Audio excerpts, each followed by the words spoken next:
నమస్తే, నేను మీ గాయత్రి. ప్రస్తుతం మనతో పాటు ఉన్నారు ప్రముఖ ఆధ్యాత్మికవేత్త జ్యోతిష పండితులు కిరణ్ శర్మ గారు. గురుగారితో మాట్లాడి మనకున్న సందేహాలన్నీ కూడా నివృత్తి చేసుకుందాం. నమస్కారం గురుగారు. శుభమస్తున్నాను. అఖండ ఐశ్వర్యమస్తు. గురుగారు, ఇప్పుడు కర్కాటక రాశి వారి గురించి మాట్లాడుకుందాం. కర్కాటక రాశి వారికి మిత్ర రాశులు ఏంటి, శత్రు రాశులు ఏంటి అంటారు?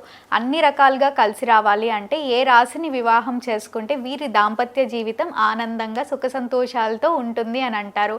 అలానే పొంతన లేకుండా ఇప్పటికీ వివాహం జరిగిపోయి ఉంటే వీరికి పరిహారం ఏంటి? ఒకటి, వీరి జాతకాలు ఏంటంటే ముఖ్యంగా కర్కాటక రాశి వారికి మ్యాక్సిమం శత్రురాశులు ఎవరు ఉండరు. ఎందుకంటే చంద్రుడు, ఈ రాశికి అధిపతి చంద్రుడు, అందరూ ఇతనికి కావాల్సిన వాళ్ళు. ఎందుకంటే మనసు కారకుడు కదా. కాబట్టి కర్కాటక రాశి వారికి శత్రువులు అనే వారు మ్యాక్సిమం ఉండరు. శనితో కూడా అష్టమ స్థానమైనా సరే కుంభరాశి వారితో కూడా కంపాటబిలిటీ ఉంటుంది.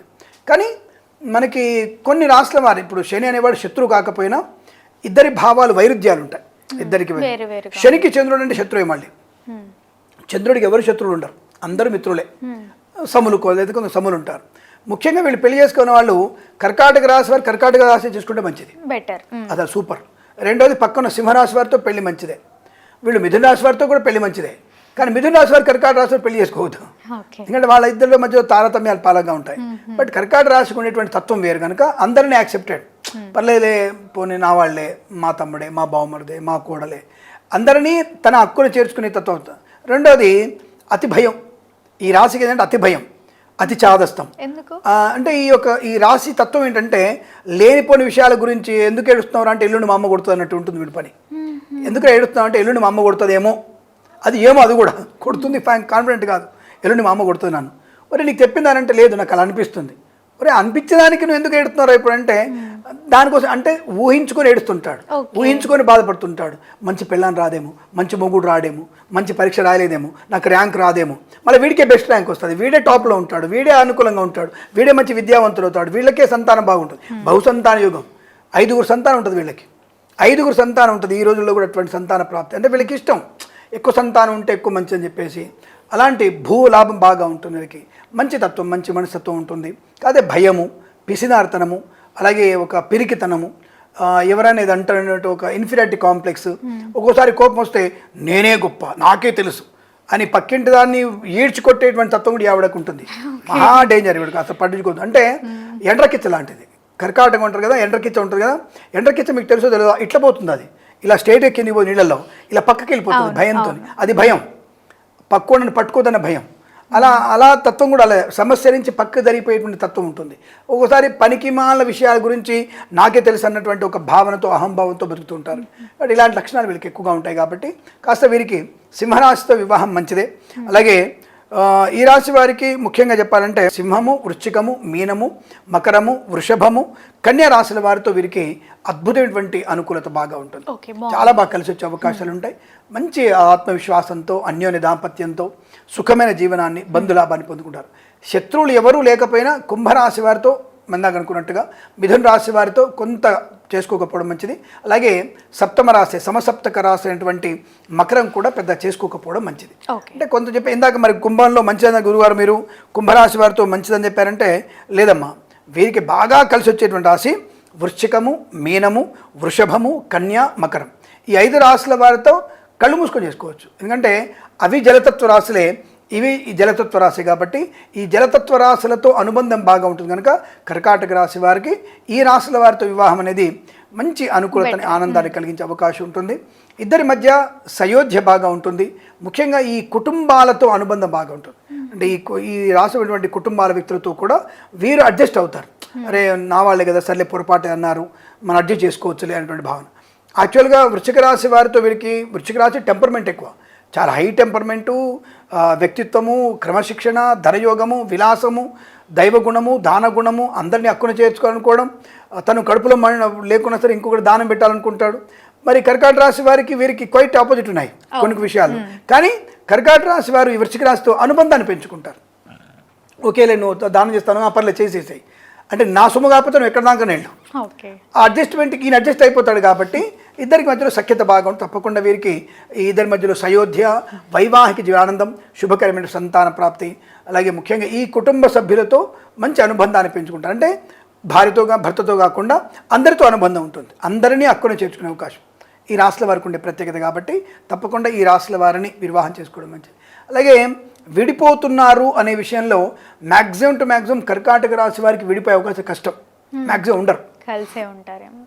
మ్యాక్సిమం కర్కాటక రాశి వారు నేను ఇంతవరకైతే చూడలేదు మీకు విడాకులు వచ్చేసాయి మేము విడిపోయాం అనేది లేదు. వీళ్ళకి ఈ అనవసరమైనటువంటి తత్వాలు ఉంటాయి కదా, అంటే అక్రమమైనటువంటి సంబంధాలు, డేటింగ్లు ఇలాంటి ఇలాంటి లక్షణాలు పెళ్లికి ముందు అనవన్నీ ఉంటాయి. పెళ్లి తర్వాత మళ్ళీ మర్యాద పురుషోత్తముడు అయిపోతారు వీళ్ళు. కాబట్టి పెళ్లికి ముందు ఏమైనా ఉన్నా పెళ్లి తర్వాత అంతే కదమ్మా, మట్టిలో మాణిక్యాలు. ఇప్పుడు కలి ప్రభావం ఉంటుందిగా, ఒక మంచి పండితుడైనా ఎంత గొప్ప వ్యక్తి అయినా కొన్ని పీఠాధిపతులే వేరే వేరే దేశాల్లో తప్పుడు పని చేశారని చెప్పేసి ప్రచారాలు బాగా జరిగినాయి. మరి ఎంత నిజమో మనకు తెలియదు, నిజంగా అటువంటి వ్యక్తుల్ని మనం నింద వేయకూడదు. అటువంటి అలాగే ఒక పీఠాధిపతి అయినటువంటి స్వామి వారిని మర్డర్ కేసులో ఇరికించేసి నాశనం అయిపోయినటువంటి ముఖ్యమంత్రులు కూడా ఉన్నారు. మన పక్క ఉన్నటువంటి పొరుగు రాష్ట్రమైన తమిళనాడులో జయేంద్ర సరస్వతిని అరెస్ట్ చేసినటువంటి వ్యక్తులు కూడా ఉన్నారు. అటువంటి వ్యక్తులు కూడా ఆ స్వామీజీని చేసిన వాళ్ళు కూడా ఈ రాష్ట్ర వారికి వచ్చారు. కాబట్టి ఇలాంటి కొంతమంది దుర్మార్గమైనటువంటి పనులకి బలైపోయేటువంటి వ్యక్తులు కూడా వీళ్ళు ఉంటారు. కనుక ఈ విషయం ఉంటుంది. కానీ వివాహానికి ముందు కొన్ని అపవాదులు, అవమానాదులు, కొన్ని తప్పుడు పనులు చేసేటువంటి అవకాశం లాంటిది కూడా ఉంటుంది. అది స్త్రీలు చెప్తారు, ఇద్దరు ఇవాళ రేపు ఈక్వాలిటీ అమ్మ. మీ ఆడోళ్ళు తక్కువ ఏం గారు, మీ ఆడోళ్ళు బీర్లో ఉన్నారు, బార్లో ఉన్నారు. దాని గురించి ఏం నేను మొహమాట లేకుండా చెప్తాను. బార్లో బీర్లలో కూడా ఆడవాళ్ళు ఈక్వాలిటీ ఉన్నారు. వాడు 2 ఎత్తే వీళ్ళు 4 ఎత్తున్నారు, వాడు 4 ఎత్తే 3 ఎత్తున్నారు, వాడు 1 దమ్ము కొడితే వీళ్ళు 3 దమ్ములు కొడుతున్నారు. అదే తప్పు ఏం లేదు. ఇంకా చీటింగ్ విషయం సైబర్ మోసాలనా, అయ్యో వలలేసేవాళ్ళు వీళ్ళే ఇదంటారు కదా. మనకి మొన్న జూలై నెలలో అనుకుంటా, అది ఆగస్ట్ నెలలో అనుకుంటా, మనకి 10th or 9th పేపర్లో సిపి సజ్జనార్ గారు ఒక మెసేజ్ పెట్టారు. ఆడవాళ్ళందరూ బాయ్ ఫ్రెండ్గా బుక్ చేసుకుంటున్నారట. అవును, ఇది ఓపెన్గా సిపి సజ్జనార్ గారు చెప్పిన విషయం. బట్ మగవాళ్ళు జాగ్రత్త, మీరు అంటే హనీ ట్రాప్ వెళ్ళిపోయింది. ఇప్పుడు ఈ 3 ఆడవాళ్ళు కలిసి ఒక బాయ్ ఫ్రెండ్ బుక్ చేసుకుంటున్నారట. ఇది ఎక్కడి బాబు, చూసుకొని జాగ్రత్త. మరి మీ పరిస్థితి ఏంటో ఆలోచించుకోవాల్సిందే.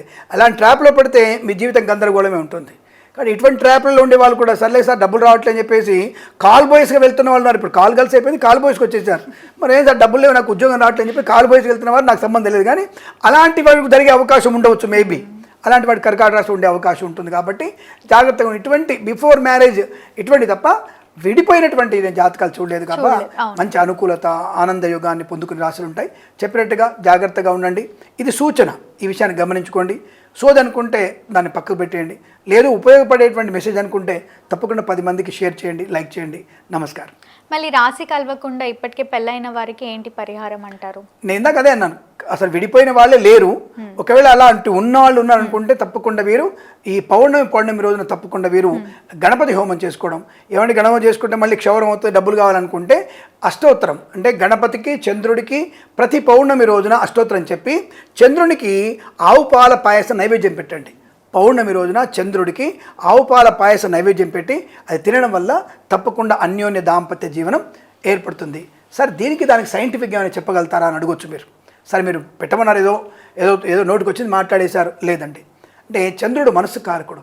నైవేద్యం పెట్టడం వల్ల, ఆ నైవేద్యాన్ని భార్యాభర్తలు తినడం వల్ల ఇద్దరి మధ్యలో లేనటువంటి భేదాభిప్రాయాలు, అరే మనం మనుషులుగా పుట్టాం, జీవితమే 60 ఏళ్ళు 40 ఏళ్ళు అయిపోయింది, మిగిలిన 60 ఏళ్లలో మన ఆనందంగా ఉన్నటువంటి భావన సద్బుద్ధి ప్రేరేపిస్తుంది. చంద్రుడికి పెట్టినటువంటి పాయసాన్నం, ఆవు పాలతో పాయసాన్నం మనలో వైకల్యాన్ని అంటే మానసిక వైకల్యాన్ని తోసేసి బుద్ధిని వికసింపజేసి ఇద్దరు అన్యోన్యత పెంచుతుంది. ఆ నైవేద్యం పెట్టి భార్యాభర్తలు తినండి, శుభప్రదమైనటువంటి అనుకూలత ఏర్పడుతుంది. తప్పకుండా గురుగారు, ధన్యవాదాలు. శుభం.